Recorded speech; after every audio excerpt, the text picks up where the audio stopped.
창세기 16장 1절부터 16절인데요. 내용이 기니까 제가 몇 절만 읽도록 하겠습니다.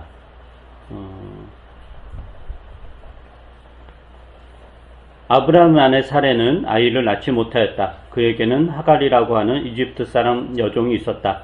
사레가 아브라함에게 말하였다. 주님께서 나에게 아이를 가지지 못하게 하시니 당신은 나의 여종과 동침하십시오. 하갈의 몸을 빌려서 집안의 대를 이어갈 수 있기를 바랍니다. 아브라함은 사레의 말을 따랐다. 아브라함의 아내 사레가 자기 여종 이집트 사람 하갈을 데려다가 자기 남편 아브라함에게 아내로 준 때는 아브라함이 가나안 땅에서 살아온 지 10년이 지난 뒤이다. 아브라함이 하갈과 동침하니 하갈이 임신하였다. 하갈은 자기가 임신한 것을 알고서 자기의 여주인을 깔보았다. 4절까지 읽었습니다. 지난번 설교에서도 이야기했듯이 창세기 16장에 나오는 이 사레와 하갈의 갈등에서 누가 더 옳은가, 누가 더 바르고 누가 더 나쁜가 라는 그런 어떤 윤리적 차원으로 접근하지 말아야 된다라는 이야기를 했습니다. 아브라함이나 사레나 하갈은 각자 그들이 처한 그 처지, 상황에서 나름대로 최선을 다하고 있습니다. 어떤 최선을 다하고 있냐면은 하나님께서 명령하신 생육과 번성이라는 이 하나님의 뜻을 이루어 가기 위해서 그들이 처한 그 처지에서 할 수 있는 한 최선을 다하며 살아갑니다. 물론 때로는 그들의 선택과 행동이 하나님의 뜻에 부합하지 않은 경우도 있었고, 그때는 하나님 뜻이라고 생각했는데 나중 결과를 보니까 하나님 뜻이 아니었음에도 불구하고 하나님은 또한 그들의 선택과 행동을 정죄하거나 나무라지 않습니다. 하나님은 생육과 번성을 위해서 최선을 다하는 아브라함과 사레와 하갈 각각의 삶에 개입해서 그들을 위해 최선을 약속하고 그 약속을 성취해 나가십니다. 즉 하나님은 아브라함을 위해서도 일하시고 사레를 위해서도 일하시고 하갈을 위해서도 일하신다라는 거죠. 물론 이제 16장의 주된 내용이 사레와 하갈의 갈등인데, 사레와 하갈의 갈등에서 각각의 당사자 입장에서 상대방을 보면, 즉 사레의 입장에서 보면 하갈을 욕할 것이고, 하갈의 입장에서 보면 사레를 비난할 것입니다. 서로 욕할 것이고, 또 하나님이 각자 자기 편이라고 할 것입니다. 서로 옳고 그름을 따지며 비난할 거다라는 거죠. 그러나 하나님은 이들 중에서 누구 하나의 편만을 들어주는 게 아니라 둘 다의 편이 되어서 둘 다를 위해 일하신다라는 거죠. 그게 이제 지난번에 했던 이야기예요. 그러면 이 사레와 하갈 이야기에서 하나님이 사레의 편만도 아니고 하갈의 편만도 아니고 사레와 하갈 둘 다의 편이라는 게 이스라엘 백성들에게 어떤 교훈을 줬을까라는 거죠. 창세기의 첫 독자에 대해서 창세기 처음 설교할 때 했던 거 기억나시나요? 창세기 첫 독자가 이제 두 부류라고 할 수 있는데, 이집트를 탈출해서 광야를 헤매다가 이제 가나안 땅에 정착해가는 이스라엘 백성들이 하나고, 그 다음에 이제 남유다가 멸망하고, 북이스라엘 멸망하고, 나중에 남유다까지 멸망해가지고, 유다 땅이 초토화되고, 유다 땅에 살고 있었던 수많은 이스라엘 사람들이 바빌론 제국으로 포로로 잡혀가서, 거기서 오랜 수십 년을 이제 포로 생활을 하는데, 거기에서 살던 이스라엘 백성들이 이제 첫 독자였을 거예요. 그러면 이 창세기의 첫 독자들의 마음은 뭐였냐? 하나님이 우리를 선택했다. 즉 하나님이 선택한 민족이다라는 자부심이 있었을 거예요. 아브라함의 후손 이스라엘을 하나님은 사랑하시고, 이스라엘과 적대적인 가나안 땅의 그런 도시국가들이라든가 바빌론 제국이라든가, 즉 이스라엘과 적대적 관계에 있는 민족들을 하나님은 미워하신다라고 여겼을 것입니다. 그러니까 선택된 민족, 선민, 이런 자부심은 타민족에 대한 어떤 멸시와 업신여김으로 이제 표현이 되었죠. 그래서 이스라엘 백성들 자신들이 하나님의 사랑을 받을 만한 충분한 자격이 있지만 다른 민족은 그렇지 않다. 그래서 하나님은 늘 우리 편이어야 된다. 하나님이 다른 민족의 편이다라는 것은 상상할 수 없는 일이죠. 이스라엘이 지금 바빌론 제국이 침략을 해서 이스라엘이 초토화되고 그 땅에 사는 많은 이스라엘 사람들이 바빌론 제국으로 포로로 잡혀가는데 거기서 거의 70년을 포로 생활을 하거든요. 근데 거기서 살고 있었던 이스라엘 사람들에게 하나님은 우리의 편이고 우리를 포로로 잡아온 즉 성전을 파괴하고 성전 기물을 그들의 신에게 바친 그 바빌론 제국은 하나님 원수들, 하나님 미워하는 족속에 이제 불과했던 거죠. 근데 이러한 신앙을 가진 독자들이 사레와 하갈의 이야기를 읽었을 때 어떠했을까라는 거죠. 이스라엘과 적대적 관계에 있는 이방 민족이 어떻게 시작되었느냐? 하나님의 돌보심과 사랑과 인애로 시작되었다라는 것을 알았을 때 그들의 마음이 어땠을까요? 하나님이 아브라함의 아들, 즉 이삭과 그 후손들만의 하나님이 아니라 아브라함과 하갈 사이에 태어난 후손들의 하나님, 즉 그 하갈에게서 태어난 자가 이제 이스마엘인데 이스마엘이 그 지금의 아랍 민족의 그 조상이 되는 거거든요. 그 하나님이라는 것, 즉 우리 민족만의 하나님이 아니라 타 민족의 하나님이다라는 것을 받아들인다라는 건 어떤 의미였을까? 이것을 생각해 볼 일입니다. 그 또 하나 생각을 해보면 우리가 이제 어떤 갈등 관계에 있을 때 우리의 신앙은 주로 어떻게 작동하죠? 갈등 관계에 있을 때 내가 누군가 싸워요. 그 싸움 대상이 여러분 아내일 수도 있고 남편일 수도 있고 친구일 수도 있고 직장 동료일 수도 있고 이제 상사일 수도 있어요. 그럴 때 우리의 신앙은 주로 어떻게 작동하냐면은 하나님은 내 편이다 라는 것이 작동하죠. 그죠? 하나님은 내 편이다. 근데 하나님은 내 편이다 라는 신앙이 그게 사실 잘못된 건 아니에요.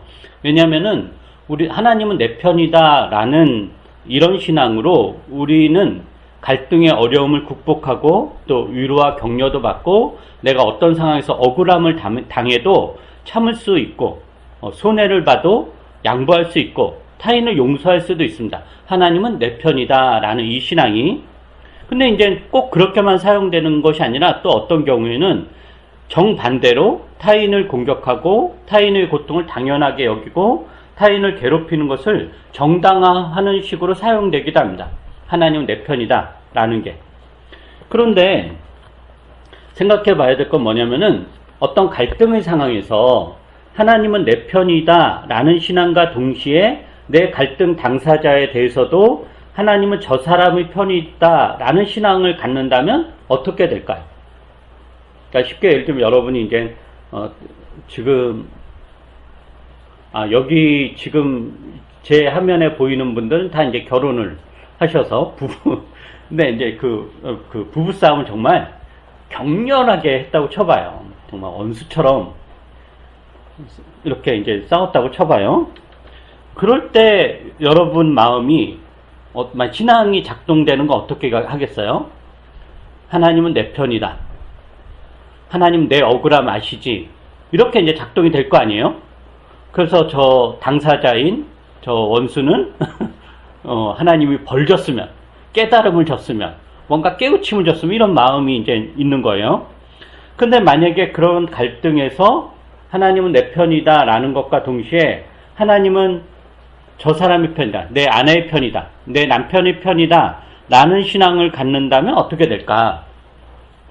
부부싸움이든지 자녀와의 싸움이나 갈등이든지 직장 내에서 누군가의 갈등이나 다툼이 일어날 때 하나님은 내 편이기도 하지만 저 사람의 편이기도 하는구나 라는 신앙을 갖고 싸운다면 그 싸움의 양상은 어떻게 될까?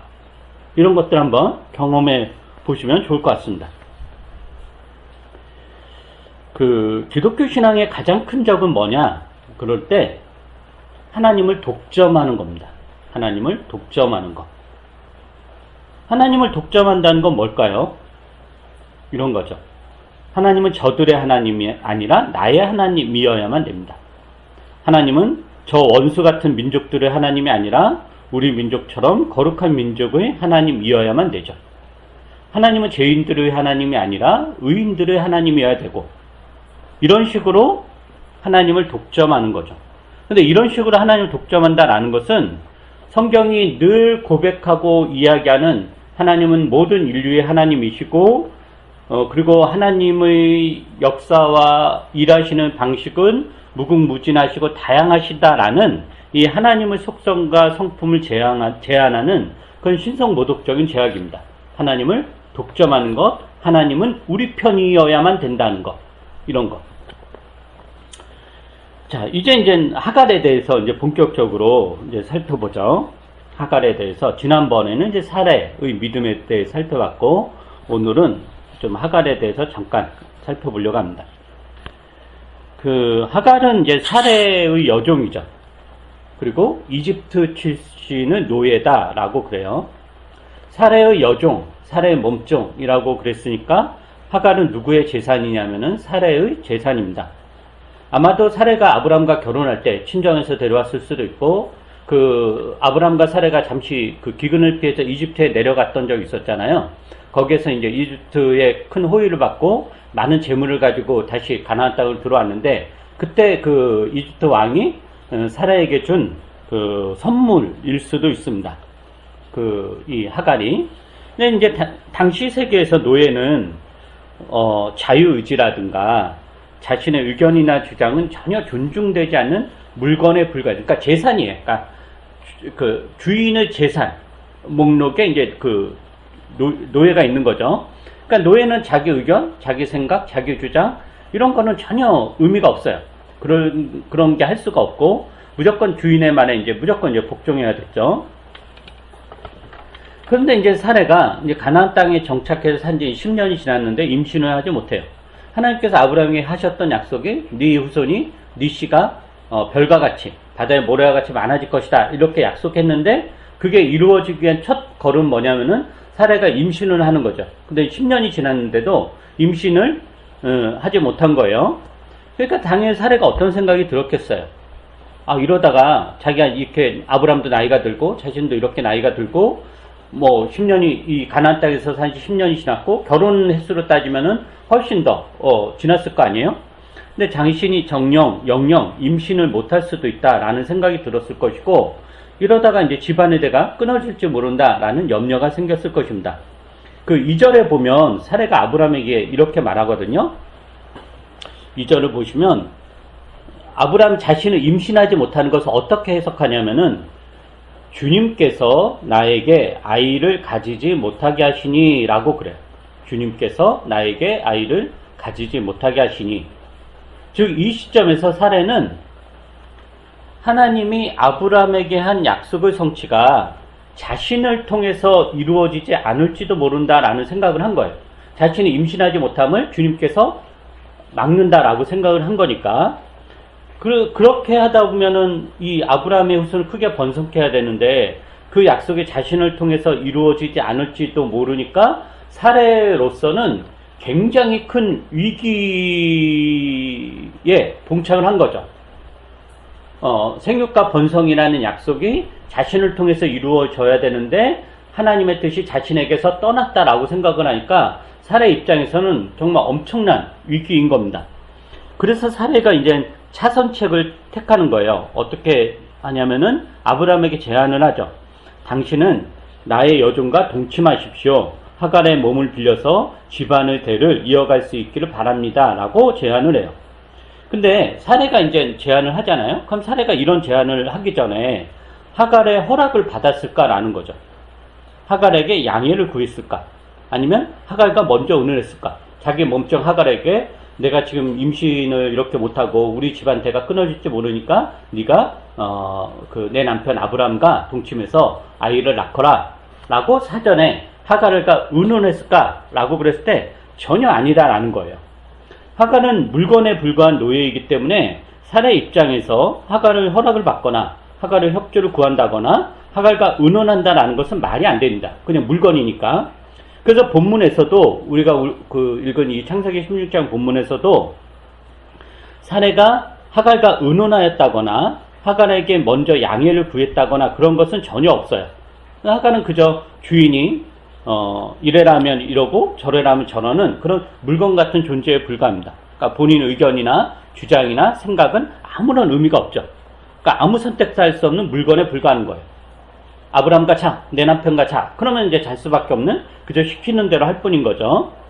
그러니까 하갈이 이렇게 아브라함과 동침을 하고 임신을 한 이런 과정도 하갈의 의견이나 생각이나 주장, 선택은 중요하지도 않고 표현되지도 않아요. 그래서 그 3절에 보면은 보세요. 아브라함의 아내 사레가 자기의 여종 이집트 사람 하갈을 데려다가 자기 남편 아브라함에게 아내로 준 때는, 이 표현을 잘 보시면은 사레가 주도적이죠. 그죠? 하갈과 아브라함이 그러니까 동침을 하는 거에 있어서 하갈이 주도적이 아니라 지금 여기서 사레가 다 주도적으로 말을 만들어요. 일을 만들어요. 사레가 주도적이고 하갈은 그저 물건처럼 왔다 갔다 하는 존재로 그려져요. 이게 원래 노예의 삶이라는 게 그렇죠. 노예는 자기 목소리, 자기 주장, 자기 권리, 자기 의견이 없어요. 그러니까 주인이 하라는 대로 할 뿐인 거죠. 그래서 이제 주인의 뜻대로 하갈이 아브라함과 동침했고, 하갈이 다행히도 임신을 합니다. 그러면 이 아이는 이제 누구의 아이냐? 당연히 하갈의 아이가 아니라 사레의 아이인 거죠. 왜냐하면 하갈은 그냥 애 낳는 물건, 도구에 불과한 거기 때문에 이 아이에 대한 어떤 권리라든가 소유권을 하갈은 절대로 주장할 수 없습니다. 하갈이 임신했지만 이 하갈의 아이는 하갈의 것이 아니라 사레의 것인 거죠. 그런데 이제 반전이 일어나요. 4절 하반절을 보시면은 뭐라고 하죠? 하갈은 자기가 임신한 것을 알고서 자기의 여주인을 깔보았다라고 합니다. 자기 여주인을 깔보았다. 여기서 처음으로 하갈의 목소리가 나와요. 하갈이 사레를 깔보았다라는 것을 우리가 보통 그냥 너무 윤리적으로 이제 하갈이 갑자기 교만해졌다라든가 임신했으니까 사레를 쫓아내고 자기가 본부인 자리를 차지하려고 하는 그런 야망, 혹은 뭐 주인의 그런 은혜를 모르고 저버리고 주인 행세를 하려는 이런 식으로 보는 것은 그렇게 적당하지 않습니다. 물론 이제 그렇게 볼 수도 있지만, 오히려 하갈의 이러한 태도는 어떻게 우리가 해석을 해야 되냐면은, 하갈이 노예에서, 즉 사레의 노예에서 자신의 주인이 되겠다라는 표현입니다. 하갈은 이제 사레의 몸종이었죠. 그리고 자신의 의지와는 전혀 상관없이 사레의 의지대로 아브라함과 동침하고 아이를 임신한 거예요. 여기까지 노예로 살았던 거예요. 그런데 이제 하갈은 주인 사레를 깔봐요. 여기서 깔본다라는 것은 다른 말로 하면 자기의 생각을 이야기하기 시작했다라는 거예요. 즉 하갈은 이제 자신의 것을 주장하는 사람, 자신의 생각과 의견을 가진 사람으로 다시 태어나요. 자신의 뱃속에 있는 아이가 사레의 것이 아니라 자신의 것임을 확실하게 하는 거죠. 여기서 우리가 이제 깔봤다라는 표현을 너무 부정적으로 보는데, 예를 들면 이런 거죠. 아이들이 자기 주체성을, 아이들이 이제 태어나면 무조건 부모 말 따르잖아요.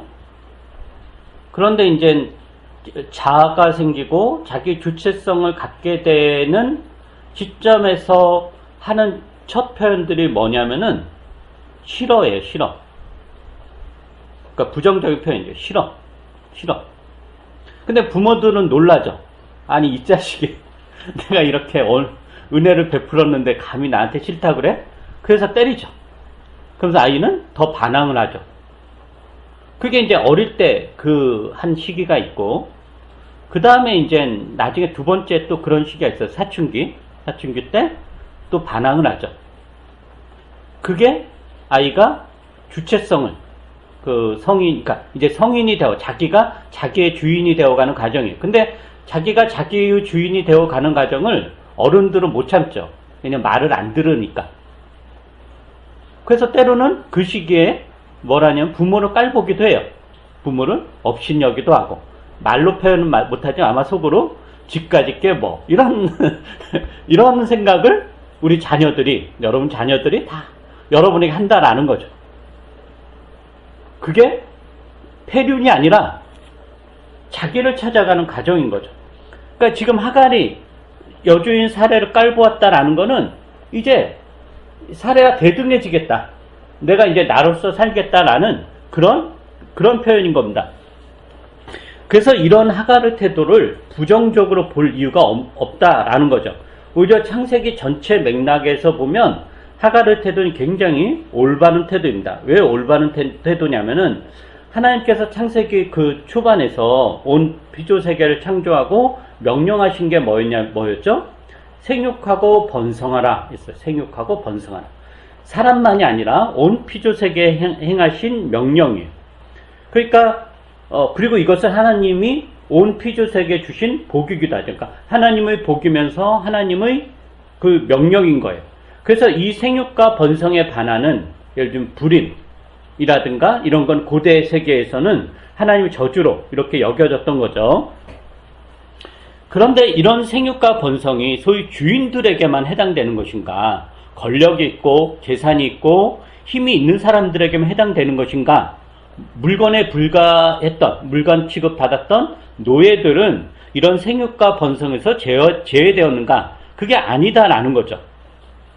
그것을 보여주는 게 사레와 하갈의 이야기입니다. 사레만 생육과 번성을 이루는 것이 아니라 노예에 불과했던 하갈도 생육과 번성을 이루어야 되는 것. 이게 하나님의 뜻이다라는 거예요. 근데 지금 하갈의 상황이 어때요? 자신이 임신을 했잖아요. 근데 그 아이가 자신의 것이 아니니까 자신은 생육과 번성을 할 수 없어요. 즉 생육과 번성의 씨앗이 자신에게 있는데도 불구하고 하갈은 그것을 누릴 수 없다라는 거죠. 그래서 하갈은 하나님의 뜻에 더 본능적으로 나아가는 거죠. 생육과 번성이라는. 그래서 이러한 사례를 깔봤다라는 것은, 이런 태도는 그 생육과 번성을 향한 그 발걸음을 하기 위한 하갈의 첫 걸음이었다라고 우리가 볼 수 있는 것입니다. 그러니까 하갈은 노예로서 태어났고 그 태어난 운명이 생육과 번성을 누릴 수 없는 처지였음에도 불구하고 자신에게 찾아온 이 운명 같은 기회를 놓치지 않고 하나님이 주신 복, 생육과 번성을 누리기 위해서 최선을 다합니다. 그리고 하나님은 이러한 하갈의 삶에 개입하사 생육과 번성이라는 최선을 만들어 내십니다. 이런 맥락에서 보자면 하갈은 구약에서 그 누구보다 돋보이는 믿음의 사람이다라고 볼 수 있습니다. 그 신약에 보면 하갈과 비슷한 여인이 한 명 나와요. 한번 찾아볼까요? 마태복음 15장 한번 찾아주세요. 마태복음 15장.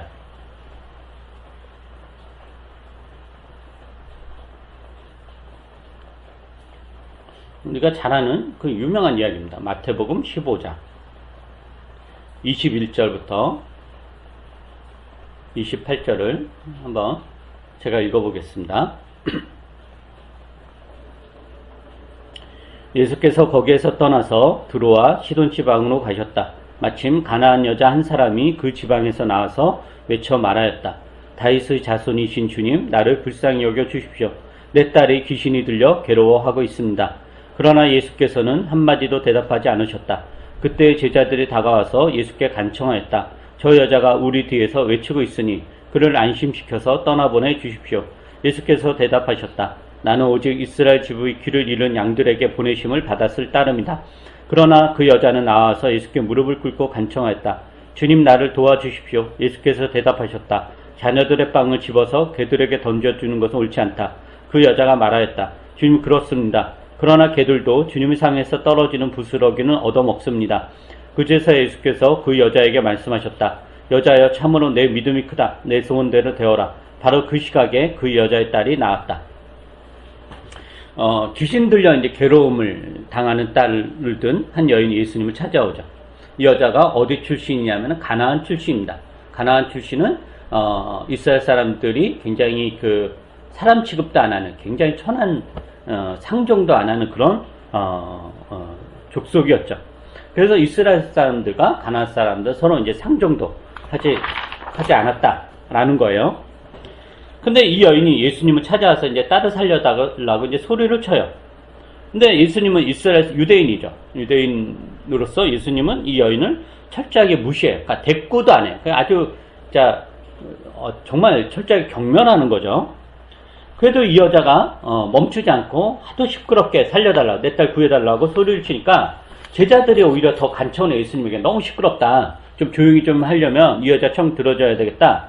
그러니까 예수님이 하시는 말씀 더 가관이에요. 나는 이스라엘 백성들을 먼저 살려야 되기 때문에 이 여자의 청을 들어줄 마음이 없다 라고 그래요. 아주 철저하게 외면하는 거죠. 즉 이것은 다른 말로 하면 하나님의 복 주심이 이 여인에게는 없다 라는 뜻이기도 해요. 그러나 이 여인은 여기서 물러서지 않아요. 뭐라고 말하죠? 주님, 그렇습니다. 그러나 개들도 주인의 상에서 떨어지는 부스러기는 얻어먹습니다 라고 말해요. 그러니까 예수님 뭐라고 말씀하시냐면은 그 여인에 대해서 네 믿음이 크다 라고 칭찬하며 이 여인의 딸을 고쳐줍니다. 이스라엘 백성이 아니어서 거부당했지만 그것에 굴하지 않고 끝까지 최선을 다한 이 여인을 예수님은 받아들이고 인정하고 오히려 그 어떤 이스라엘 사람들보다 더 큰 믿음을 가졌다라고 인정하고 칭찬을 합니다. 이게 믿음이다 라는 거죠. 하갈이나 가나안 여인이나 살기 위해 몸부림을 친 거예요. 그들이 처한 상황으로서는 아무것도 할 수 없죠. 하갈은 노예였고 가나안 여인은 이방 여인이었습니다. 그러나 그들은 그들의 상황에 주저앉거나 그들의 운명을 받아들이는 것이 아니라 오히려 적극적으로 그 운명을 개척하며 자신들의 삶을 능동적으로 만들어 갑니다. 그리고 하나님은 이들의 최선에 응답하여 이들의 삶에 개입하시고 이들을 위해서 최선을 다하십니다. 흔히 그 하갈을 굉장히 약자로 그립니다. 약자죠. 노예이고 주인의 학대도 받고. 그러나 이 16장이 이야기하는 것은 약한 자는 약하지 않다라는 메시지입니다. 우리는 약한 자는 약하기 때문에 약한 자는 늘 보호해야 된다는 어떤 프레임을 해서 영원히 약한 자를 약한 자에 이렇게 가두는 그런 생각을, 그런 게 올바른 생각이다라고 하지만 오히려 성경은 더 적극적으로 나아가서 약한 자는 약하지 않다라는 이야기를 여기서 하는 거죠. 그러니까 사레와 하갈의 그 힘의 대결에서 당연히 하갈이 말로 다 할 수 없는 엄청난 우위했죠. 하갈은 진짜 이 사레의 그 한마디에도 목숨이 왔다 갔다 하는 그런 찍소리도 못하는 그 약한 존재인데 이 16장이 그리는 이 하갈, 그렇게 약한 존재가 정말 자기의 모든 것을 다 이루어내는 정말 약하지 않는 존재로 그려집니다. 그리고 그 이유가 뭐냐? 그들이 그들의 현실에서 능동적으로 적극적으로 자신의 삶을 해서 최선을 만들어 갔다라고 하는 거죠.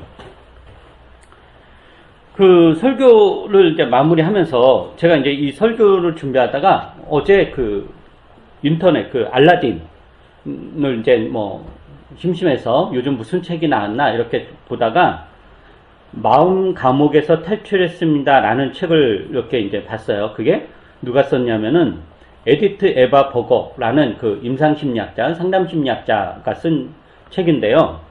그 아직 뭐 구입을 안 했으니까 제가 읽진 않았고 거기서 나온 그 저자에 대한 소개가 이래요. 제가 한번 읽어드려 볼게요. 헝가리의 평범한 가정에서 태어나 발레리나를 꿈꿨지만 1944년 16세 때 가족과 함께 나치의 극악무도한 죽음의 수용소인 아우슈비츠로 강제 이송됐다. 부모를 죽인 나치 장교 앞에서 생존을 위해 춤을 추는 등 상상조차 할 수 없는 일들을 견뎌냈다. 마침내 강제 수용소가 해방되었을 때 시체 더미에서 숨만 간신히 붙은 채로 구조됐다. 역사적 사건의 생존자라는 죄책감을 떠안고 과거로부터 숨어버리기로 결심했지만 죽음의 수용소에서의 저자 빅터 프랭클 박사를 만나 자신처럼 마음의 외상을 입은 사람들을 치료해주는 길을 선택했다. 현재 93세 나이의 현역 임상심리치료사로 캘리포니아주 라우이아에서 왕성히 활동하고 있다. 동시에 샌디에이고에 있는 캘리포니아 대학교에서 교수로 재직하고 있으며 미국 전역과 세계 각지를 돌며 정기적으로 강연을 하고 있다. 이게 이제 이 저자에 대한 소개예요. 그리고 이 책 소개글에서 제가 인상 깊었던 문장이 어떤 거였냐면 두 가지가 있었는데 읽어 드릴게요. 우리는 과거를 바꿀 수는 없지만 미래를 선택할 자유가 있다. 그 다음에 또 하나는 지금의 경험이 얼마나 고통스럽든 어떻게 대응할지에 대한 선택권은 언제나 나에게 있다는 사실을. 저는 이 여종 하갈, 그리고 마태복음에 나오는 지금 나왔네요. 역시 이 온라인의 장점이, 가난한 이 하갈이나 가난한 여인 등이 바꿀 수 없는 과거, 바꿀 수 없는 과거잖아요. 노예라는 신분, 가난한 여인이나 이 출신. 근데 그거에 얽매이지 않고 앞으로 어떻게 살지에 대한 선택을 적극적으로 했다라고 봅니다.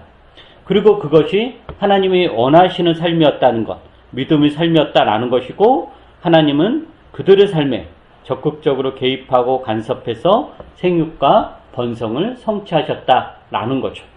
저는 이것이 하갈이 우리에게 주는 삶의 큰 교훈이라고 생각합니다. 기도하겠습니다.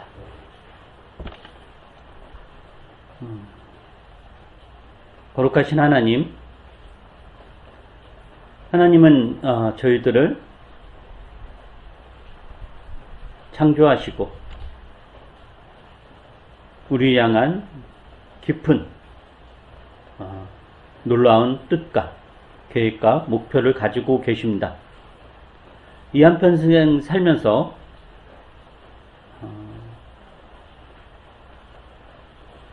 아무 의미 없이 이렇게 살아가는 존재가 아님을 우리가 오늘 말씀을 통해서 확인합니다.